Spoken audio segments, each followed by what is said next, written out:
Jail भरो एक movement का आगाज़ हो रहा है, तो इसको आप कैसे देख रही हैं आप? हमारे चेयरमैन का ऑर्डर आएगा।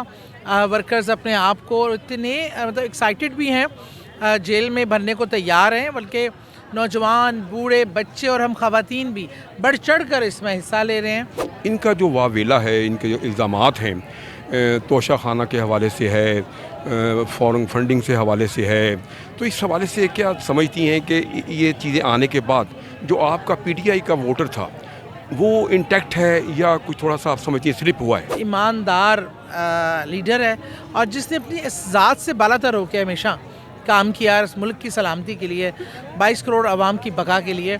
इसलिए इनका ये झूठा प्रोपेगेंडा कोई इमरान खान की शोहरत को नुकसान नहीं बल्कि फ़ायदे के लिए रहा है मेरे ख्याल में। MYK न्यूज़ की वीडियोस देखने के लिए हमारा चैनल सब्सक्राइब कीजिए और बेल आइकॉन को क्लिक कीजिए ताकि आप हमारी आने वाली वीडियो से बाखबर रह सकें। बिस्मिल्लाहिर्रहमानिर्रहीम।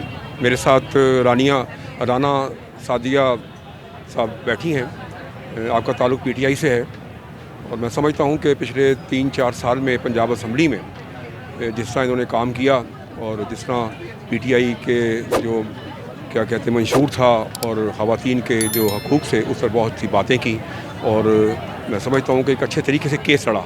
आज मेरे साथ मौजूद हैं, आइए आपकी मुलाकात करवाते हैं। सादिया राना साहब, आपको शो में वेलकम। बहुत शुक्रिया जनाब। क्या देख रही हैं आप? अब जेल भरो एक मूवमेंट का आगाज़ हो रहा है, तो इसको आप कैसे देख रही हैं आप?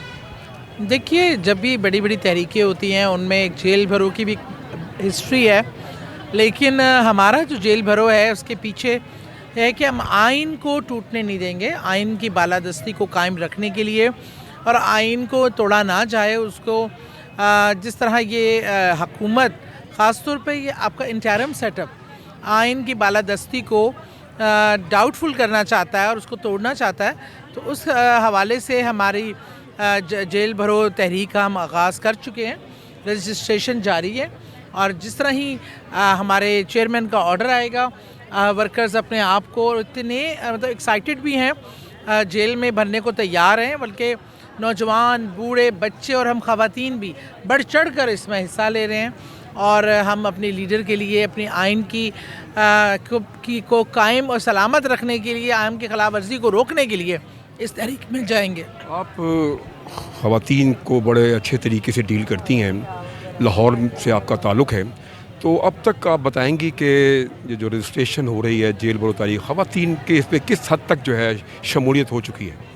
ख़वातीन की बहुत बड़ी तादाद, क्योंकि हमने ना टाउन लेवल पे डेस्क हैं जहां लोग वॉलंटियर आके अपने आप को करते हैं। इसमें इसलिए कोई एग्जैक्ट डाटा बताना तो मुश्किल है, पर यहाँ पे जो कैंप लगा हुआ है, इन कैंप्स में उसमें डेली 400-450 बंदे का रजिस्ट्रेशन उससे ज़्यादा ही होती है, कम नहीं, जिसमें ख़वातीन भी शामिल हैं और हर तबका फ़िक्र शामिल है। तो मैं समझती हूँ कि बहुत कामयाबी से ये हमारा रजिस्ट्रेशन जारी है और तहरीक का आगाज़ एनी मोमेंट हो सकता है।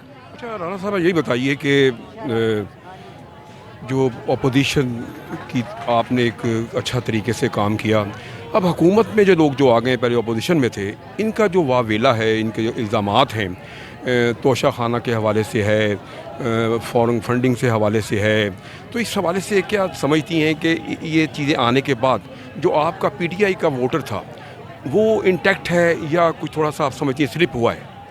मेरे ख्याल में इन्होंने किताबें लिख डाली, हर किस्म का इल्ज़ाम, तोशा खाना है, ऑडियो लीक्स हैं, वीडियो लीक्स हैं, भरमार कर दी हर चीज़ की। लेकिन उसके बाद से आप देख लें, सर्वे करवा लें, इमरान खान का ग्राफ सिर्फ ऊपर गया, नीचे नहीं आया। अल्हम्दुलिल्लाह, क्योंकि कहते हैं ना झूठे का मुंह काला और सच्चे का बोल बाला, तो वो इमरान खान एक सच्चा और ईमानदार लीडर है और जिसने अपनी इस ज़ात से बालातर होकर हमेशा काम किया इस मुल्क की सलामती के लिए, 22 करोड़ आवाम की बका के लिए। इसलिए इनका ये झूठा प्रोपेगेंडा कोई इमरान खान की शोहरत को नुकसान नहीं बल्कि फ़ायदे के लिए रहा है मेरे ख्याल में। आखिरी सवाल आपसे ये है कि इलेक्शन आप मुतालबा है आपका, अब इलेक्शन की जो सूरत हाल बन रही है उसमें कई इदारे जो हैं वो पार्टिसिपेट नहीं कर रहे, तो इलेक्शन इसके बारे में कहा नहीं जा सकता, लेकिन अगर इलेक्शन नहीं होते तो जेल भरो तारीख है तो आपकी, तो इससे आप समझती हैं कि आपको बेनिफिट मिलेगा? बिल्कुल जी, यही एक तरीका है जमहूरी तरीके जिससे प्रेशर बनाया जा सकता है।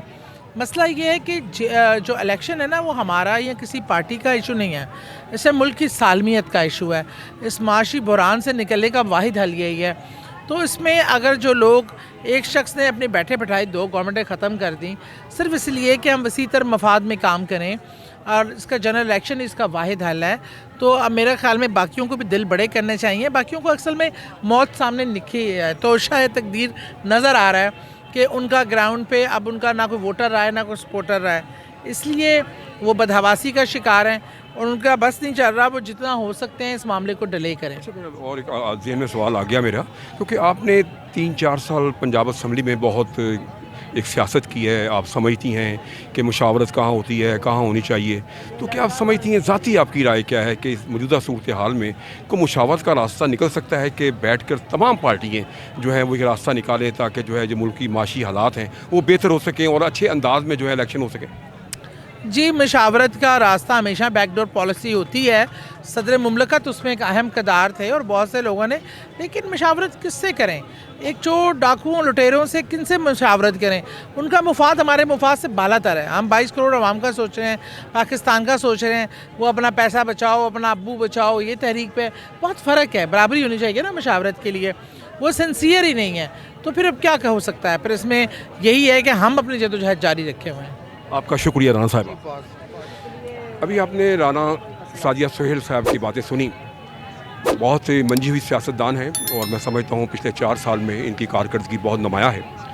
اسی کے ساتھ کیمرہ مین گل کو سلیم بٹ کے ساتھ زمان پارک سے اجازت دیجیے. اللہ حافظ.